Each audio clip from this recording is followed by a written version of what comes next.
Lubongoya Secretary General wa NUP ayambalidde Muhoozi mu kumuddamu oluvannyuma lwa Muhoozi okakasa nga Lubongoya bw'atali Munnayuganda bwali munnansi wa Burundi era nga essaawa yonna bagenda kumudipootinga bamuzze ewaabwe.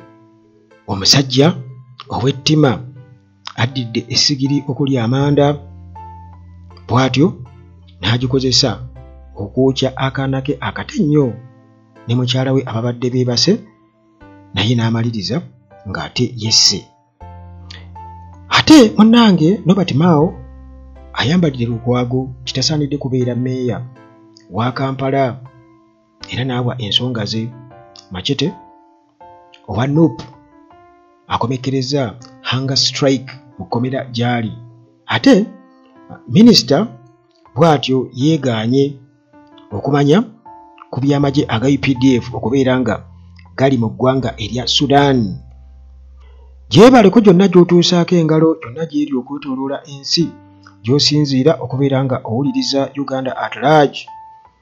Kulamusizzaako bulijjo nga bwe tutera munnange okubeera nga tukola tugenda kubeera nga tutunuulira ensonga ezo nga bw'oziwulidde awo. Muyambeeko ku basiibi, musiibuleeyo ku basiibi. Era nga bulijjo bwe ntera okubagamba nti weebali bangi ababeera wano Mikwesese bajja n'abalala abali ewalala. Era ggwe bw'oba munnange osobola okubaako k'osuulayo tusobola okukwasaganya omulimu. Eggwanga lyaffe lino lyetaaga kusabira kati tekikyaliko nti obaani oba wa ddiini ki, ffenna tulina kwegatta wamu muganda wange tusobole okusabira eggwanga kuba ddyo liri oba nkugambe ntya liri mu bulere. Katugambe nti liri mu bulere. Munnange tutandike ne Muhoozi Kainerugaba. Sajja bayuzizza eggwanga lyaffe kumpi kwagala kulitutamya. Kakati Lubongoya ayanukudde Muhoozi Kainerugaba oluvannyuma lwa Muhoozi okututegeeza nga Lubongoya bwali omulundi era nti gavumenti essaawa yonna egenda okumuzzaayo egenda kumudipootinga. Munnange Lubongoya gwe tumanyi obulungi ennyo nga ye Secretary General owa NUP bw'atyo azzizzaayo omuliro eri Muhoozi Kainerugaba. Era ku nsonga eyo munnange nga bwe nkutegeezezza ng'amwanukula n'abantu Muhoozi bamwanukudde bamugambye nti yandibadde akimanya nti naye tabanku Munnayuganda n'alabika takimanyi kubanga mbu asiiba akyalira kojjaawe Kagame. Bamugambye bingi nnyo, bingi ddala. Naye munnange ku obubaka bwe yatadde ku mukutu gwa X Muhoozi Kainerugaba bw'atyo yatutegeezezza nti David Lubongoya ono ava mu ggwanga erya Burundi era n'ategeeza nti ono tugenda kuba tumuzzaayo tumudipootinga tumuzza e Bujumbura kibuga ekikulu ekya Burundi mbu ng'omwaka guno tugenda kubeera nga guggwako. Lubongoya bw'atyo nga amaze okubeera nga awulira oba ng'asoma ebigambo ebyo ku mukutu ogwa X omukutu gwa Muhoozi naye bw'atyo n'akozesa omukutu gwe gumu kubeera ng'amwanukula nga tanaba kubeera ng'atukakasa nti Munnayuganda ddala ataliko yadde n'akabuuza. Kakati Lubongoya mu kuddamu yategeezezza Muhoozi nti naye ba agenti bo ng'ebbanga lyonna babadde nga bajja bamatiza abantu nti nkolera regimu yammwe. Babadde nga bajja bagamba nti nkolera regimu yammwe era nva nammwe gye muva ensibuko yammwe yeyange. Singa atobuulidde ensibuko n'agyogerera ddala yogera. Kati bw'atyo n'ategeeza n'agamba nti ng'olabikanga ate obulimbwa bwabwe ba agenti bammwe obufudde obuzibu okutunda ng'olabikanga bufudde obuzibu okutunda kubanga kakati abantu babadde nga bagamba nti nange ndi descendant wa regime. Naye olabika kati ate ekyo okiyiyeemu amazzi. Kakati bw'atyo n'ayongerako kubeera nga anenya Muhoozi okwogera ebigambo ng'ebyo n'agamba nti kino nno kiraga nti miliyoni z'Abannayuganda yensonga lwaki baagala okubeera nga beenyigira mu struggle okubeera nga banunula eggwanga lyabwe. Era bw'atyo n'akiikira ensingo regime okubeera nti nno yo emirembe egifuna mu kutulugunya bannansi okukozesa n'okubayisa ng'ebisolo, okubavuma n'okubatyoboola bannansi, okukozesa n'okubatiisatiisa. Era bw'atyo n'ategeeza nti enewe ekyo kiri awo, naye obubaka bw'otadde ku mukutu gwo ogwa X bulaga lwaki bannayuganda ddala kituufu baali badde beenyigira mu struggle okubeera nga banunula eggwanga lyabwe. Naye Katonda ono atalya nguzi, struggle egenda munnange kuggwa nga tuwangudde. Bw'atyo bwe yawanditse ku mukutu gwe ogwa Twitter. Era Lubongoya n'ayongera okubeera nga akakasa nti ye Munnayuganda era identity ye n'agirambika bulungi nnyo, nga agezaako okubeera nga asaabulula ebyo Muhoozi byaleebuukana nabyo nti agenda kumudipootinga, bagenda kumudipootinga ku mwaka guno gunakubeera nga guggwako, bagenda kumuzzaayo e Burundi. Yakakasiza n'agamba nti nze munnange ndi Munnayuganda omusanyufu era enyumiriza mu Uganda, omubiito okuva e Bunyoro, era nga nze munnange ndi muzzukulu wa Kaabaleega. Annyonnyola kwe bayita okulanya, ndowooza okutambula nga Omunyoro, abatambula ng'Omunyoro, Omuganda bw'anaatambula ng'Omuganda, kati Lubongoya wuuyo yasoose okutambula ndowooza ng'Omunyoro. Kakati munnange ndowooza kati exchange eno y'ebigambo ye yakabaawo yeri latest okusinziira ku ntalo za Muhoozi naddala ne opposition. Naye ng'ate Bannayuganda jjukira kuva dda Museveni abagamba tabanko Munnayuganda, era n'Obote yakyogera nti Museveni tabanko Munnayuganda. Kakati ate atali Munnayuganda azaala atya Munnayuganda? Ekyo nakyo kiri awo kyakwebuuza. Waliwo omusajja munnange bw'atyo akumye essigiri, bw'agikumye n'alinda mukyala we n'omwana ne bibaka kibbebi kye, era okukakana nga bakumyeko omuliro, naye oluvannyuma ne yetta.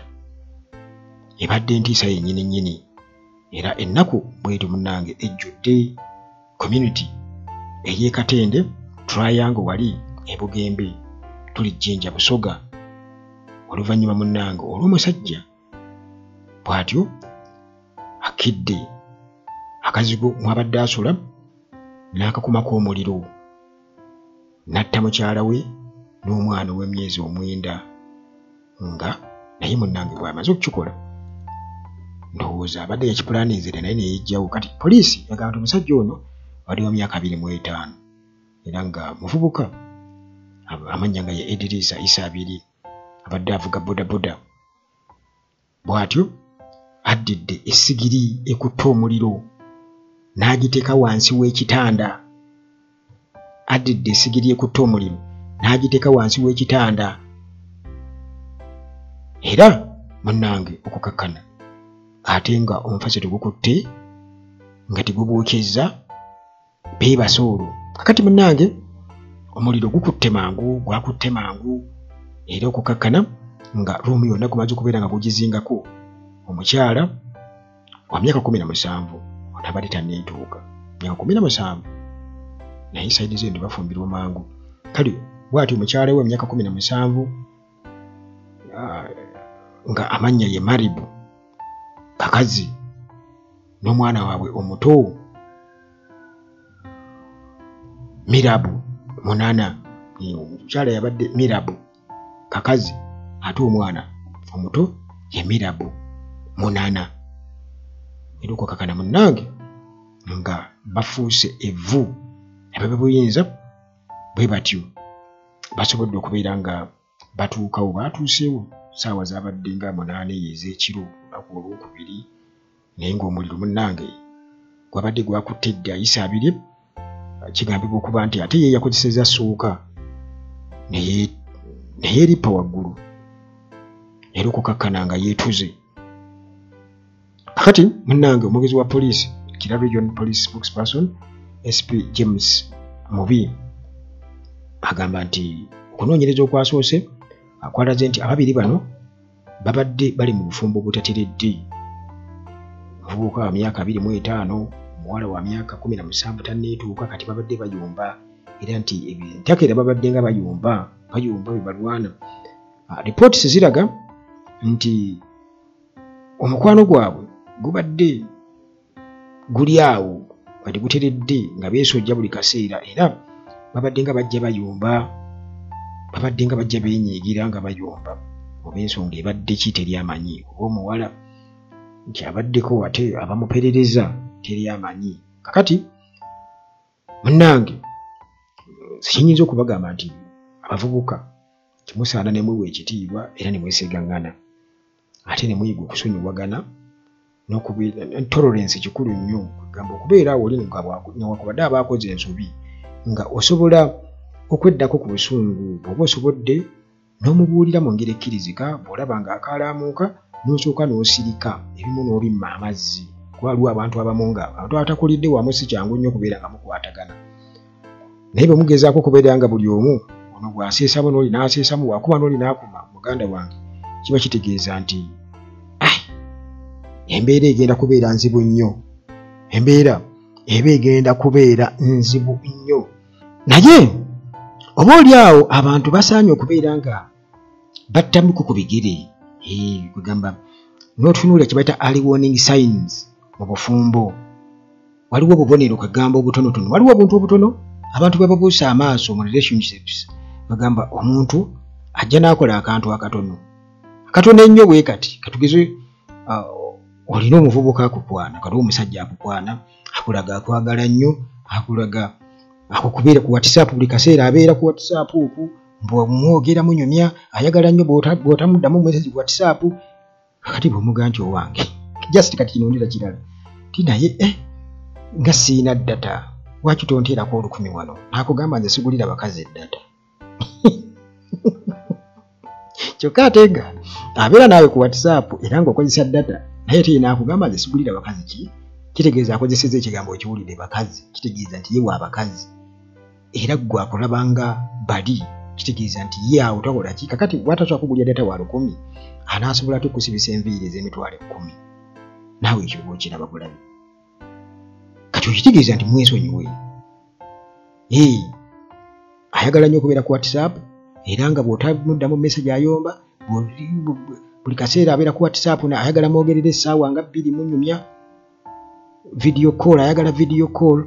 N'omugaa nti waayi lwaki tongulirayo ku data? Nze sigulira bakazi data. Kakati awo olina okuba nga naawe weebeereramu. Kugamba jasi nkireese ng'akabonero. Obubonero bulala bungi nnyo. Obubonero bulala bungi nnyo kugamba nti early warning signs ze njogerako. Oyinza okulaba akatono ng'ako sigulira bakazi data, kumbe ye ategeeza siweerera baana. Nze abaana gwe aba abanzaddemu, nze siyinza akuzaddemu. Gwe abanzaddemu labirira abaana bo. Siweerera baana, sirabirira baana, mukazi n'abaana. Kiyinza okutegeeza ekyo gye bujja mu maaso. Naye nga kyatandikira ku kadata ka 10 ng'ate ayagala nnyo video call. Ndowooza oba okitegedde.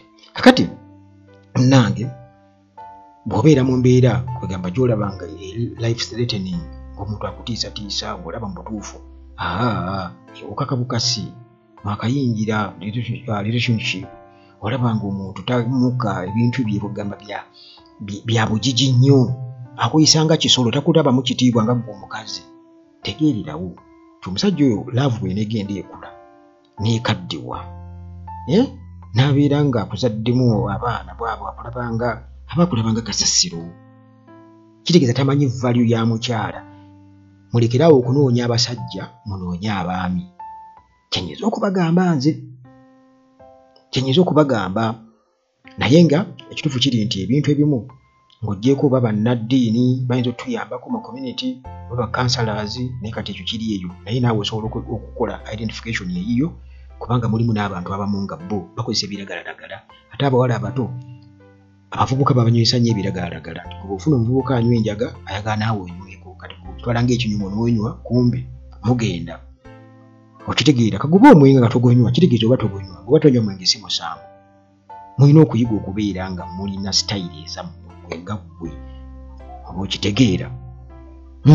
Kubanga civilization eri mu bintu bingi nnyo, naye munnange tuvuddeyo osanga nze mukyamu oba basiri nnyo teba nti ndi mugezi nnyo ekisusse, naye nze bwentyo bwe nabalibadde ndaba signs ezo ezisooka ezo, early warning signs, muzitunuulire nnyo. Yogera n'omuntu ng'owuliriza, kitegeera byakugamba. Emiiti nga ze mu miitinzeemu zonna olina okuba ng'ozitunuulira, ng'omutunuulira omulaba ono musajja oba mwami. Ati bagamba embulire tefa yonna.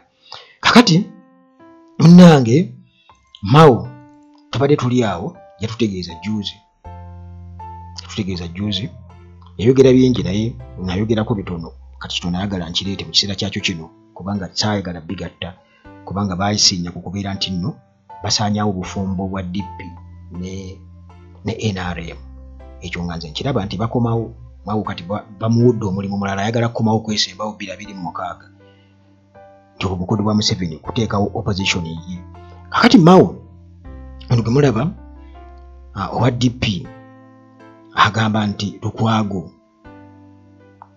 amulaba ng'ekiswaza eri abantu b'e Kampala, amulaba ng'ekiswaza pulezidenti wa DP Norbert Mao bw'atyo atutegeezeza bw'atyo nti Kampala capital city Lord Mayor amulaba nga disgrace to his people.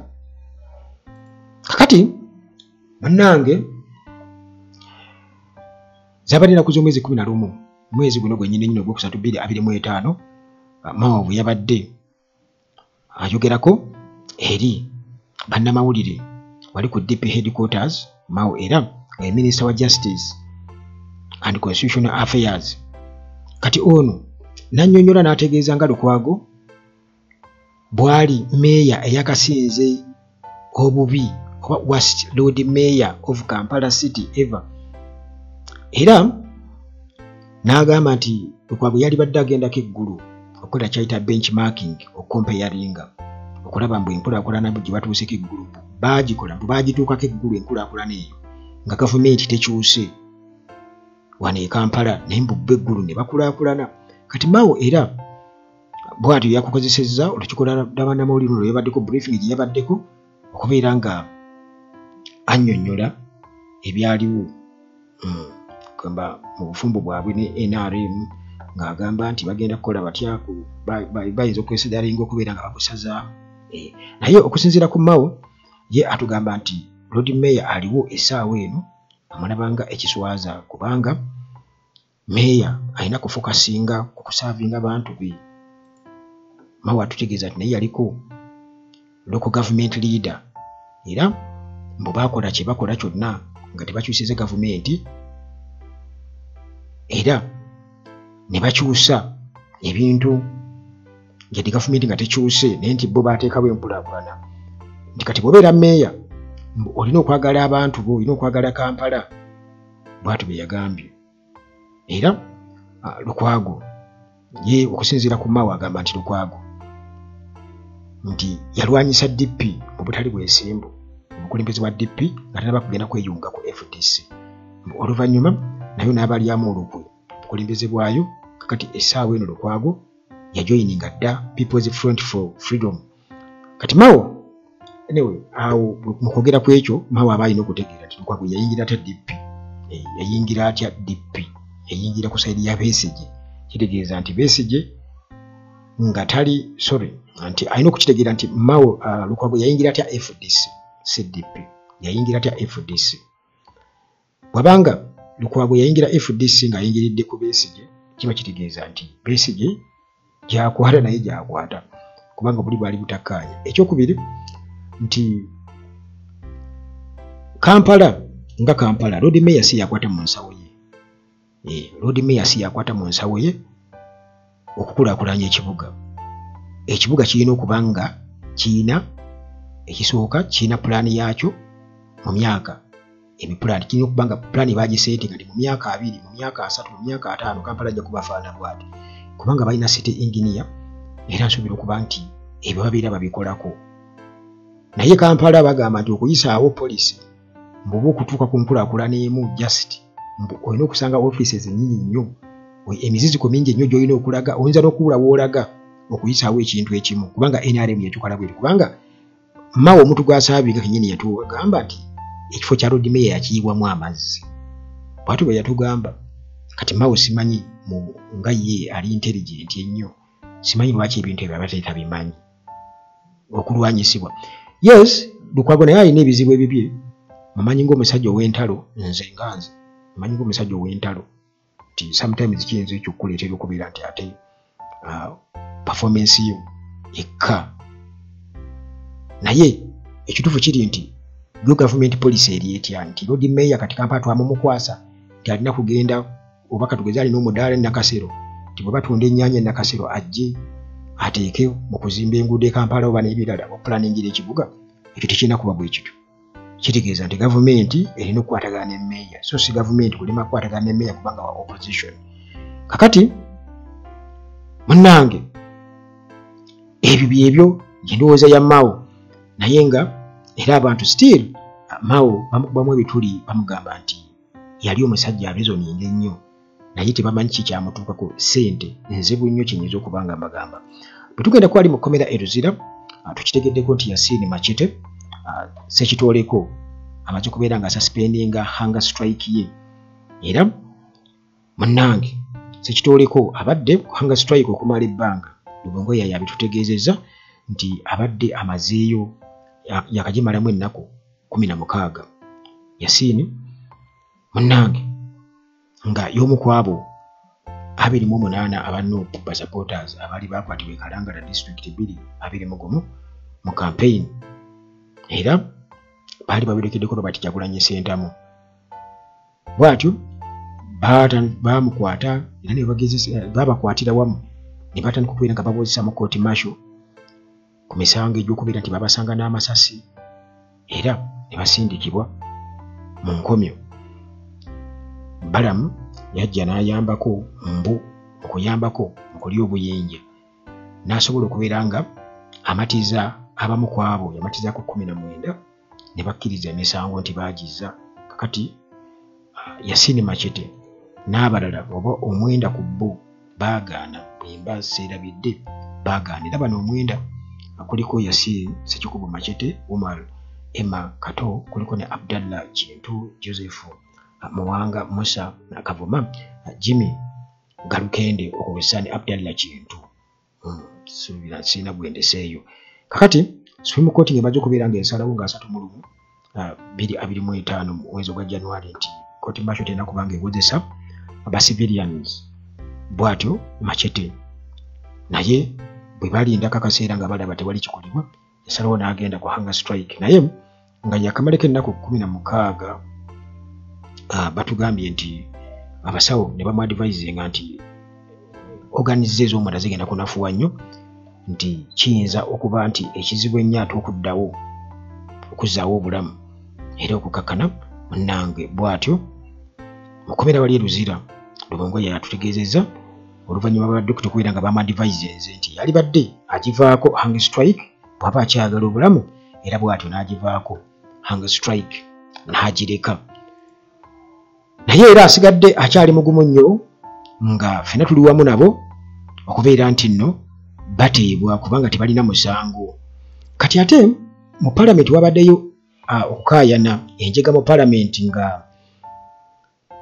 defense minister akontradictinga ne CDF Muhoozi Kainerugaba wamu ne army spokesperson nga tebakkaanyizza nti minister yagambye nti UPDF tenda bakubeera ku deployed mu South Sudan Minister of Defense Jacob Oboth bwatyo teyakwataganye na statement ezakoleddwa Chief of Defense Forces General Muhoozi Kainerugaba okukosa n'omwogezi w'amagye Felix Kulaije ku deployment oba okusindika amagye aga Uganda mu ggwanga erya South Sudan kati Muhoozi ne Kulaije bino babikonfirminze nga bagamba nti amagye ga Uganda bwe gato gye gali mu ggwanga erya Sudan gabadde gatwaliddwayo obunkenke obwabaddewo nga President Salva Kiir bwatyo agugulana baba afunye obutakkaanya ne deputy we Riek Machar. Kakati mu kutya okwabaddewo engeri kiri nti Muhoozi ne kitaawe baalayira okubeera nga protectinga Salva Kiir, bwe batyo ne batwalayo amagye era jjukira peace deal gye baasayininga 2018 ebadde ekyaliko naye kati bwe tuli essaawa eno munnange si byangu nnyo kubanga amaka ga Machar baagasalako ne bamusibira awo mu nnyumba, kati ne baminisita ne bakwata ne bannaabaala ne babakwata. Kakati Muhoozi twadde olunaku lwakubiri n'ateekako ka vidiyo nga kalaga amagye ge Uganda mu kibuga Juba era n'ateekako caption nti bakomando baatuuse e Juba okubeera nga basupportinga South Sudan People's Defence Forces era nti kino bagenza okukikola olwa crisis eriyo essaawa eno era nga operation yabadde agiyise Minzi wa kimya has begun. Nti operation kati nga bwolaba Shujaa eno yagiyise Minzi wa kimya. Nikolaije naye n'akakasa ekintu kye kimu nti bamaze okubeera nga badeployinga y'amagye mu ggwanga erya Sudan. Naye oboth bino munnange yabisambazze, yagaanye deployment eya magye ga UPDF bena tegali mu Sudan. Yagambye nti ekyo si kituufu kitandaba kubeerako mu meeting yonna. In fact yagambye takimanyiiko tandaba kubeerako mu meeting nti newa authorization ey'ekintu ng'ekyo ekyokubeera nti amagye ga Uganda bagatwala mu ggwanga eddala, kati mu this case eggwanga erya Sudan. Kati bino byonna okubyogera ku Fula Parliament olunaku olwokubiri yabadde addamu concerns ezaleeteddwa Kira Municipality MP Ibrahim Ssemujju Nganda eyayogedde nga ategeeza Deputy Speaker Tayebwa okubeera nga yasabye asuspending olutuula lwa Parliament paka nga gavumenti emaze okubeera nga ennyonnyola ku magye ge Uganda okubeera nti gaatwaliddwa mu ggwanga erya Sudan nga tebamaze kubeera nga bafuna olukusa okuva eri Parliament. Ebyo munnange bwe bityo bwe biri. Sigenda kuba nga nsukkako wano, tusinkane mu mboozi zaffe eziddako wano ku Uganda At Large nga bulijjo. Mukama Katonda abakuume.